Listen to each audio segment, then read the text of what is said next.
آج ہم موجود ہیں الخیر میں، تو ہمارے بہت ہی پیارے دوست حضرت مولانا ڈاکٹر قاری محمد اسحاق صاحب یہ بتائیں گے اس کے بارے میں۔ قاری صاحب کیسے ہیں؟ الحمدللہ، اللہ کا شکر ہے۔ آپ کی جو خدمات ہیں وہ تو اتنی ہے کہ اس کے لیے الگ ایک ویلاگ چاہیے، اور آپ کا جو ادارہ ہے اس پر الخیر پر ہم الگ سے ایک ویلاگ پورا بنائیں گے، انشاءاللہ دکھائیں گے۔ آپ ذرا مختصر سا تعارف کرائیں، الخیر کیا ہے، اس میں دینی تعلیم ہے، عصری تعلیم ہے، اور مستقبل کے منصوبے کیا ہیں؟ بہت بہت شکریہ، آپ نے موقع دیا بات کرنے کا۔ اصل میں ہماری جو بنیادی طور پر تعلیم کا محور ہے وہ یہ ہے کہ دینی اور دنیاوی تعلیم دونوں بچوں کو دی جائے۔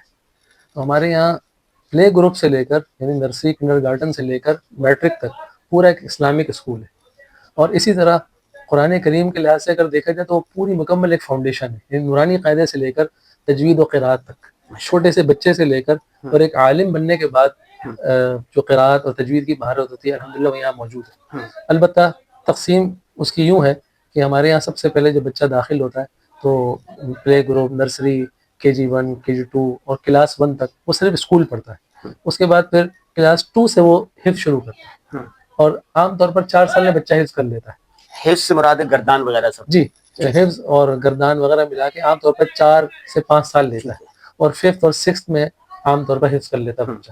ساتھ ساتھ ہم اسے نوٹس دیتے ہیں، اس میں وہ اپنی تیاری بھی کرتا رہتا ہے، اور سال میں ہم ایک دفعہ اس کا امتحان لے کر اس کو فارغ کرتے رہتے ہیں، اس کی کلاسز وغیرہ۔ یوں بچہ جب حافظ ہو جاتا ہے تو کتنی 7ویں 6ٹھی 8ویں عام جماعت؟ طور پر 6 کلاس بچہ حفظ کر لیتا ہے۔ ماشاءاللہ جی، اس کے بعد جب حفظ مکمل کر لیتا ہے تو پھر ہمارا ایک پراپر اسکول ہے میٹرک تک، اس میں وہ چلا جاتا ہے، پھر وہ 6 7 8 9 10 تک پوری کرتا ہے۔ یہ ترتیب ہے۔ اور اس کے ساتھ ساتھ ہمارے پاس ایک شعبہ ہے، جیسے میں نے عرض کیا نا، پوری فاؤنڈیشن ہے قرآن کریم کی۔ تو وہ یوں ہے کہ حفظ الگ ہو گیا، اور ہم نے ایک شعبہ علماء کے لیے رکھا ہوا ہے، ایسے علماء جو حافظ بھی ہیں، تو ان کے لیے ہم نے ایک تخصص فی القراءت کے نام سے ایک شعبہ کھولا۔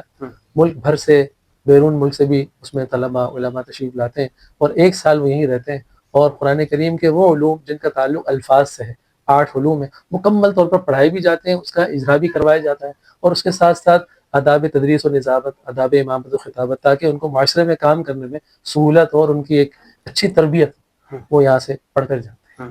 قرات کا ہے یا تجوید کا ہے؟ دونوں ہیں۔ دونوں۔ ہم اصل میں یوں رکھتے ہیں کہ جو ساتھی مضبوط حافظ ہوتے ہیں اور عالم ہوتے ہیں انہیں تو ہم قرات پڑھا دیتے ہیں، اور ایسے بعض ساتھی آتے ہیں جن کو قرآن کریم کمزور ہوتا ہے، تو ان سے ہم کہتے ہیں کہ آپ پہلے گردان کر لیں، قرآن پختہ کر لیں، تو ان کے لیے ہم نے ایک چھوٹا شعبہ رکھا ہوا ہے تجوید القرآن کے نام سے۔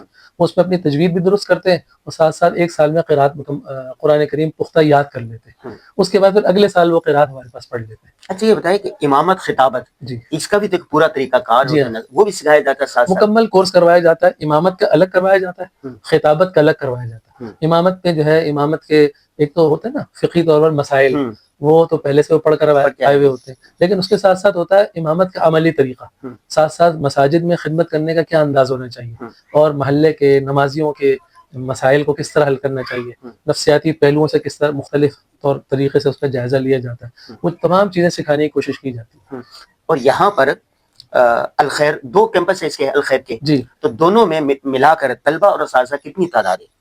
آپ تقریباً اگر طلبہ کو دیکھیں تو وہ 500 پلس ہے، 600 تک تعداد سمجھ لیں آپ، اور اساتذہ حفظ کے بھی ہیں، پھر دوسرے اسکولنگ کے بھی ہیں، تو تقریباً وہ 60 سے 70 کے قریب تعداد بنتی ہے۔ قاری صاحب یہ سارا آپ نے طلبہ کے لیے بتایا، طالبات کے شعبے کو کیوں چھوڑ دیا؟ جی نہیں، طالبات کا بھی شعبہ ہے، طالبات کا بھی ہمارے پاس پوری، جیسے طلبہ کا اسکول سسٹم ہے ایسے طالبات کا بھی ہے، میٹرک تک مکمل، ایسے حفظ کا بھی ان کا مکمل سسٹم ہمارے پاس موجود ہے الحمدللہ۔ اس وقت بھی طالبات حفظ کر رہی ہیں، اور البتہ تخصص فی القراءت جو ہے وہ عالمات اور طالبات کے لیے ہم نے نہیں رکھا۔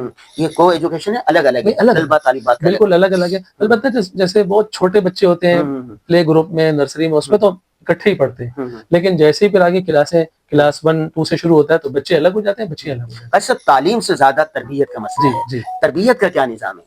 تربیت کا اصل میں اس کے لیے کوئی کتاب تو ہوتی نہیں، تربیت کے لیے تو آپ کو پتہ ہے کہ مربی اور ایک اچھے استاد کی اور اچھے ماحول کی ضرورت ہوتی ہے، تو اس کی جتنی ایک ادارے میں کوشش کی جا سکتی ہے الحمدللہ اس کو کرتے ہیں۔ مثال کے طور پہ آداب زندگی گزارنے کے وہ پڑھائے جاتے ہیں، سنن وغیرہ نبی کریم صلی اللہ علیہ وسلم سکھائی جاتی ہیں، سیرت کے اوپر مختلف چھوٹے چھوٹے جو ہے نا وہ بیانات ہو گئے، کورسز ہو گئے، علماء کو بلاتے رہتے ہیں، وہ اپنے بیانات کرتے رہتے ہیں۔ ساتھ ساتھ یہ ہے کہ حفظ پہ خاص طور پہ ہم نے یہ رکھا ہوا ہے کہ صرف بچے کے اوپر یا صرف استاد کے اوپر ہم نے بوجھ نہیں رکھا ہوا.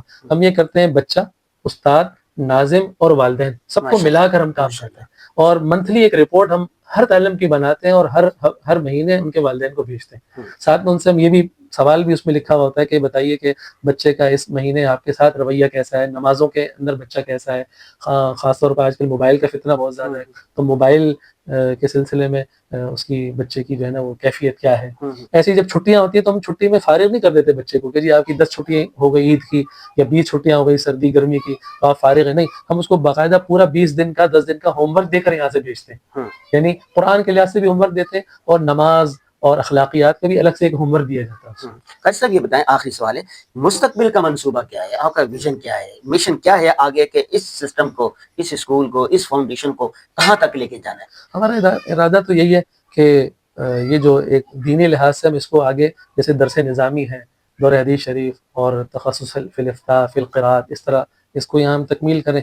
اور اسی طرح آگے ہمارا ارادہ یہ ہے کہ جس طرح یہ اسکولنگ کا سسٹم ہے اس کے آگے ہم ایک اسلامک کالج خاص طور پہ بچیوں کے لیے اور بچوں کے لیے، اس کی بڑی اشد ضرورت اور ہمارے یہاں ڈیمانڈ بھی بہت ہے. بہت لوگ آتے ہیں ہمارے پاس، وہ ہمارے پاس ابھی نظام نہیں ہے. ہمارا ارادہ ہے کہ ہم آگے اس کو اسی طرح درجہ بدرجہ بڑھاتے جائیں. قاری صاحب جب ہم بیٹھے ہوئے تھے یہاں پر تو آپ نے اپنی روٹین بتائی تھی. میں باہر ممالک سے آیا ہوں تو وہاں پر لوگوں کے پاس ساری چیزیں، لیکن ایک ٹائم نہیں ہوتا لوگوں کو دینے کے لیے، بہت محدود ہوتا. ہمارے یہاں پاکستان میں لوگوں کے پاس ٹائم ہی ٹائم ہے، گپیں کریں، کرکٹ دیکھیں، کچھ کریں، فضولیات کے.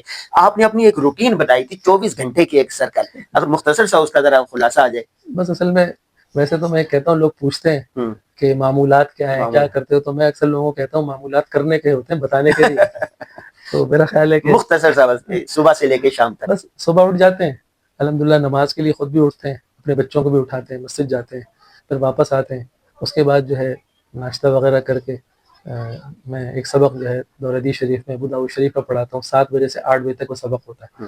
فارغ ہونے کے بعد پھر دارالقرآن میں خدمت شروع کرتا ہوں. تقریباً 4 ساڑھے 4 بجے یہاں ہو جاتے ہیں. یہاں تخصص القراءات میں پڑھاتا ہوں، تجوید والوں کو پڑھاتا ہوں، تحفیظ کے بچوں کو بھی پڑھاتا ہوں، اسکول کے بچوں کی تربیت اور انتظام انصرام کے لحاظ سے جو بھی ہوتا ہے وہ بھی کرتا ہوں. اس کے بعد پھر ہم گھر چلے جاتے ہیں.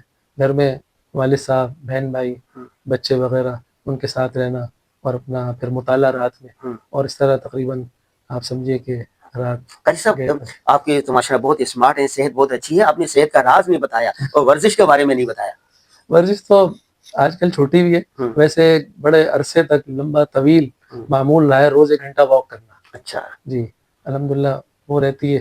اور دوسرا یہ کہ اسمارٹ ہونے کا جو تعلق ہے نا وہ آپ کے کچن سے ہے. اچھا اگر آپ جو ہے وہ اپنے منہ کو خاص طور پہ قابو میں رکھیں اور کچن میں ان چیزوں کا استعمال کریں جس سے آپ اسمارٹ رہ سکتے ہیں تو آپ اسمارٹ ہو جائیں گے. بہت اچھا، بہت اچھا. جی قاری صاحب تو ہر فن بولا ہے ماشاءاللہ، اور بہت ساری باتیں قاری صاحب سے کرنے کی تھی. آج چونکہ ہم صرف ملاقات کے لیے، گپ شپ کے لیے آئے تھے تو قاری صاحب کے پاس بھی ٹائم نہیں، تو ابھی ہم نے مختصر سی گفتگو کی ہے. پھر کسی وقت انشاءاللہ ہم آپ کو دونوں الخیر کے جو 2 کیمپس ہیں دونوں پر آپ کو الگ الگ ولاگ دکھائیں گے اور قاری صاحب سے تفصیلی پوڈ کاسٹ بھی کریں گے.